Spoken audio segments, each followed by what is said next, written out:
আমি বৰ্তমান খোকসাগুড়ি এক দুই 3 নম্বৰ খোকসাগুড়ি গাঁৱৰ ৰাইজ। আমাৰ খোকসাগুড়ি গাঁৱত যেটো হনকচ নদীয়ে এতিয়া বৰ্তমান পাট্টা মাটিবিলাক খাই লৈছে, মানে গড় খহাই খহাই এইটো এতিয়া নদী হৈ গৈছে। সেই ঠাইখিনি আজি ক'ৰ পৰা মানে বাহিৰৰ পৰা মানে কোম্পানী এটা আহি পেলাই ইয়াৰ শিলগুটিবোৰ খান্দি খান্দি লৈ যাব ধৰিছে। এইটো বৰ দুখৰ কথা। আমি একো গম নোপোৱাকৈ এয়া ফৰেষ্টৰ পৰাই এইবিলাক দিছে বুলি শুনি পাইছোঁ, কিন্তু আমি এতিয়া ইয়াত বিৰোধ কৰিছোঁ যাতে আমাৰ এই হনকচ নদীৰ গড়খহনীয়া নাবাঢ়ে, তাৰ কাৰণে আমি ইয়াত খান্দিব দিয়া নাই। ফৰেষ্টৰ পৰা ডেফু মহোদয় অকল আহিছিল আৰু চাৰ্কেলৰ পৰা চাৰ্কেল অফিচাৰ আহিছে, আহি পেলাই ইয়াত দেখা শুনা কৰি গ'ল। ইয়াত মোটামুটি নহ'লেও আমাৰ 400-500 বিঘা মাটি নদীয়ে লৈ গৈছে।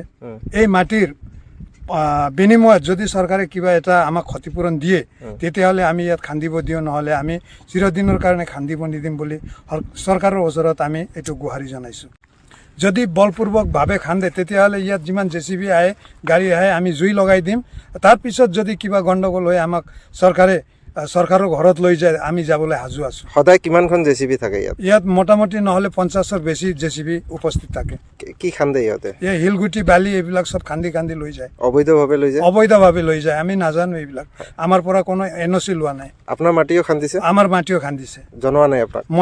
আমাক একো জনোৱা নাই, আমাৰ পৰা NOC লোৱা নাই। এইটো কোনে দিলে? ফৰেষ্টে? এইটো ফৰেষ্টে দিছে।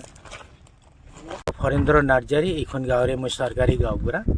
কিন্তু আজি আমাৰ মাজত নদীৰ সমস্যা মানে বহিৰাজ্যৰ পৰা বহুত কোম্পানী আহি ইয়াত খুন্দিছে আৰু তাৰপিছত ব্যক্তিগত কিছুমানক খুন্দি আছে।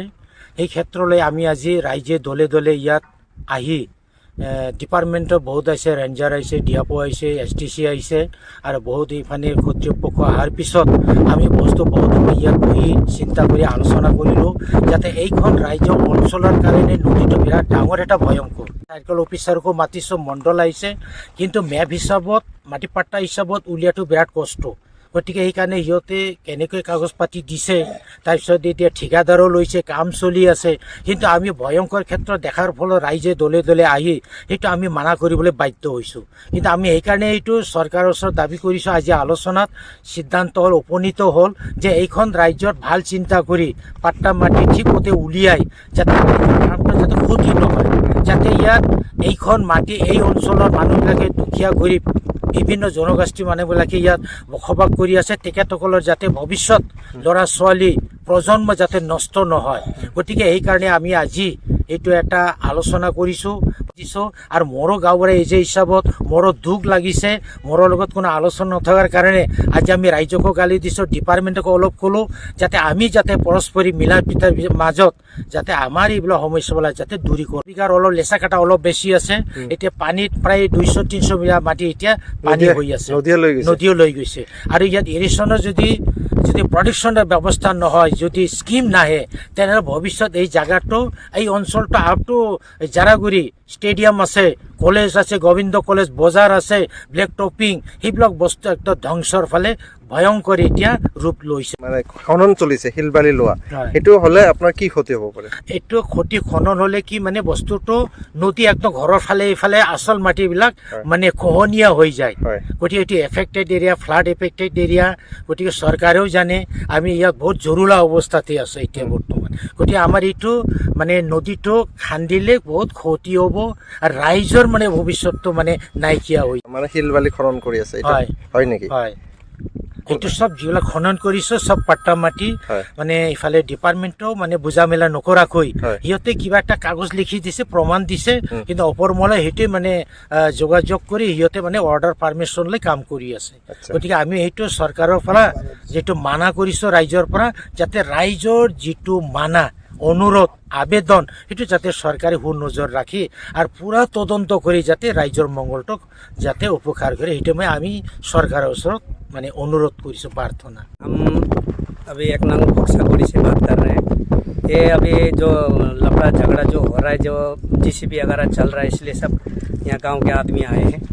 हमारा कहना वही, अभी सरकार ने दिया बोल के वो लोग भी टेंडर लिया है कि हमको तो पता भी नहीं है।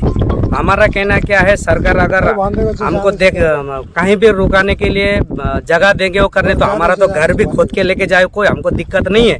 अगर हम यहीं पे अभी रहना है, अभी आवाज जो लगाया है, हम भी बाहर से लेके काम करके कितना गाली सुन के हम पैसा लेके आके खजना दिए, रसीद हमारे पास में है, लेकिन होके भी हम अभी दूसरा का जमीन में रुकना पड़ रहा है। इलेक्शन का टाइम पे खाली बोलेंगे हम तुम्हारे साथ है, अभी कोई भी साथ नहीं है, हम किसको पकड़े? अभी वहाँ पे जो आके है कागज दिखाता है, कागज सही है नहीं है वो तो हमको भी पता नहीं है। इसके लिए सब हम रिक्वेस्ट कर रहे हैं सरकार से भी, और जो जितना गांव के आदमी जनता है उसको भी एक करके हम लोग ने अभी किया है, ये मना कर रहे हैं, क्योंकि नहीं गलत काम नहीं कीजिए, क्योंकि हमको भी तो रुकना है, हम कहाँ जाएंगे फिर। नदी का यहाँ पे सामने तो अभी एक LND ना क्या झंडू बोलते हैं, हमको तो पता नहीं किसको दिया है, वो किसने बुला के यहाँ पे आया है, किसने लेके आया है वो तो हमको पता नहीं, हम तो बाहर काम करने वाले आदमी हैं। अभी उसको कौन लेके आया, किसने दिया उनको, वो तो आदमी बाहर के हैं। GCP चल रहा है ना, सोने के लिए डिस्टर्ब होता है। अभी गांव का सामने पहले घर कहाँ पे था, अभी दूसरा का जमीन में बैठना पड़ रहा है हम लोग को। अभी जाए तो का नहीं तो सरकार हमको देना पड़ेगा दूसरा जगह पे घर जमीन, अगर यहाँ पे खुद दीजिए पूरा। अभी खड्डा करना चाह रहे हैं तो खड्डा कर लीजिए, हमको कुछ वो नहीं है, लेकिन हमको भी तो जीना का अधिकार है। सरकारी हमको तो बताना चाहिए ना, कर रहे हैं हमको भी सबको। सरकार अभी देख लीजिए, हम लोग को भी ये हालात में अभी हम लोग जी रहे हैं।